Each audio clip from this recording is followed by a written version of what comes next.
Respected Commissioner of Police, Hyderabad City, also Chairman, HCSC, and Secretary General, HCSC, all the dignitaries that have arrived here to attend this wonderful summit, this 3 summit. I am Lavanya, DCP Women Safety Wing, Hyderabad. Today, since morning, we have been all discussing about women's safety, women empowerment, everything related to women. But I, today, am going to present a little about the future of our nation, children.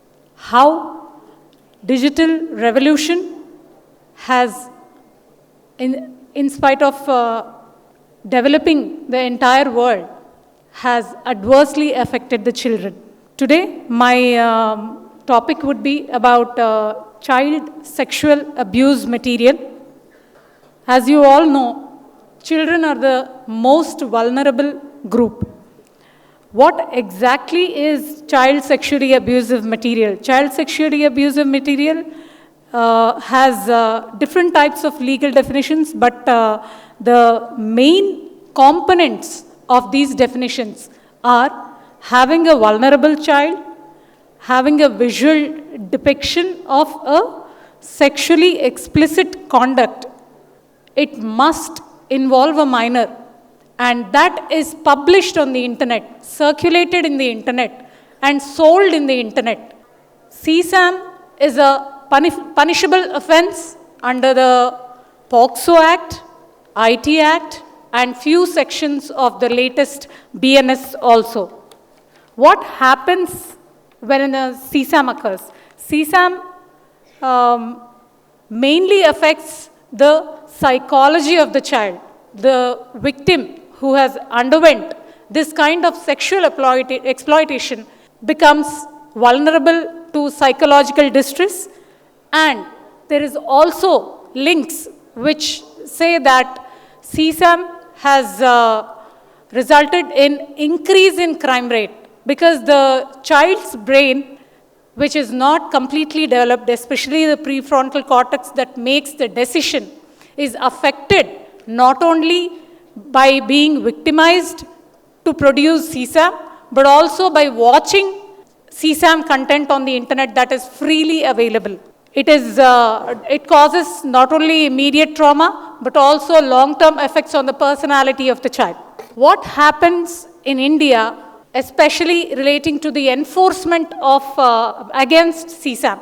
MHA has brought into a memorandum of understanding with international agencies, that is the NECMEC and ICMEC, that is the National Center for Missing and Exploited Children and International Center for Missing and Exploited Children. And MHA is doing wonderful job in combating CSAM in India. Who exactly identifies CSAM in this memorandum of understanding? NECMEC and ICMEC are the agencies that filter the internet through all the social media platforms and bring out material that is sexually explicit and involves a minor. As a result, there are tip lines created by these agencies, the NECMEC and ICMEC, and these tip lines are shared with MHA through NCRB, that is the National Crime Records Bureau, and they are also shared through the National Cybercrimes Reporting Portal. Cyber tip line contains links to child sexually abusive material, which could be related to child sexual exploitation, child sexual molestation, child pornography, child sex tourism, child sex trafficking, unsolicited obscene materials that are sent to child. These all come under the tip lines. These are identified over the internet, and they are shared with the local law enforcement agencies. From the MHA, these tip lines are forwarded through the I4C National Cybercrime Reporting Portal into state law enforcement agencies, which in turn understand, especially every cyber tip line has a link to the location from which this CSAM material is distributed. Since the internet revolution, it is very easy to share any kind of link over any platform, and it is easily reachable to the vulnerable age groups. So this mechanism is used to pick up the locations where these kinds of CSAMs are produced and also circulated through. And after that, the local police book cases under these specific laws that will be shown shortly. And based on that, cases are registered and many arrests are made. When these arrests are made, there is also seizures of immense material, not only CSAM, but also a lot of other sexually explicit material, and appropriate sections of law are applied, and they are handed over to the court.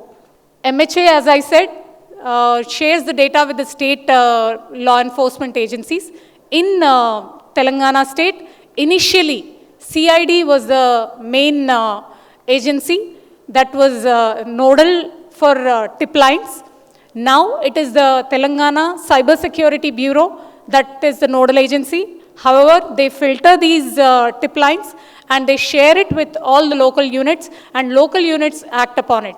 Surprisingly, initially, when tip lines were being circulated to law enforcement agencies, most of the hotspots were identified in urban localities, especially commissionerate areas. You will not believe it. Initially we received 1 lakh tip lines. Look at the amount of circulation that is happening. Look at the rate at which children are becoming vulnerable and our future is getting compromised. Now, around 30,000 tip lines are received on a yearly basis, and they are further filtered, and based on the availability of the sexually explicit material, they are transferred to the local police stations for booking a case and also picking up the person who is circulating these materials. So now, since TGCSB has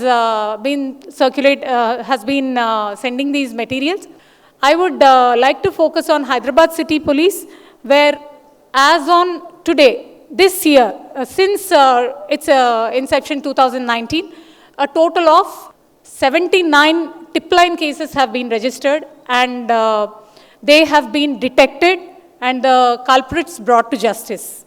This we have already spoken. How to address this issue?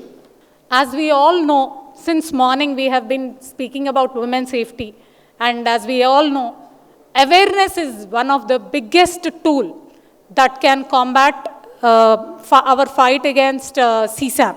Also, children, till very recently, we all were talking about good touch, bad touch, safe touch, unsafe touch. But as on today, we are in a position, because of the extreme circulation of CSAMs, we are on a position where children need awareness, children need understanding about cyber safety, what kind of videos to watch, what kind of videos not to watch. So this kind of awareness is needed here. What is Hyderabad City Police doing in this case? We in Hyderabad City Police run Bharosa Society, and under the Bharosa Center, we are arranging multiple awareness sessions all over the city and making children not only understand about good touch, bad touch, safe touch, unsafe touch, but also speaking about the online abuse that is happening. Previously, we had a study which I cannot openly discuss. It is about CSAM, where we have realized that child, through a camera, through a live streaming, through a recording device, it could be a phone, a call, a video call, on which the child is groomed and made to do things that they ought not to do. This kind of, since these kinds of offenses are happening, it is our duty to protect our future by making them educated, understanding what exactly is bad and good, not only physically, but also online. And whatever is happening with them must be shared by the parents, must be informed to the parents, and that's how we can primarily help the children save themselves from these kinds of offenses. Other than this, a huge public awareness campaign. Even today, talking about good touch, bad touch in public is thought to be a taboo by many people. That kind of mindset needs to be changed. That kind of mindset has to go. That's when our child will at least feel strong and confident about themselves and also about the help they might get if they reveal it to their parents. What is the procedure followed to identify the source or culprit who circulates such CSAM?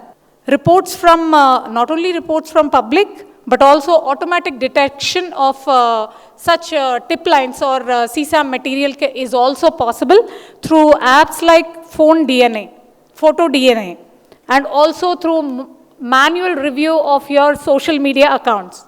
The policy on CSAM is particularly very comprehensive. It involves all legal frameworks like the POCSO Act, IT Act, and also BNS, earlier IPC. There should be victim support and rehabilitation like we do at the Bharosa Center. Whenever a child victim is brought to the Bharosa Center, a multi-pronged approach with psychological assessment and therapy, legal support, medical support are all provided to the child to feel safe and come out of that trauma and become a better person and less traumatized. We all know enforcement against CSAM, as I earlier said, there are many number of sections, not only under the POCSO Act, but also under the Information Technology Act, where cyber porn or sexually abusive material are all punishable, and also under BNS, the child can be protected and culprit brought to justice. There are multiple convictions, as our kind CP sir had earlier mentioned, a father abusing a child for a very long term. Such kinds of cases are many, not only other abusers, but also the family member abusing a child. In such cases, our department, our city police have done a great job through Bharosa Center by safeguarding the victim and making them depose in front of the court, which resulted in many severe punishments like the life imprisonments and a lot of good compensation to the victim to pursue future education and life. Sir, so I thank you all for giving me this opportunity, and thank you once again.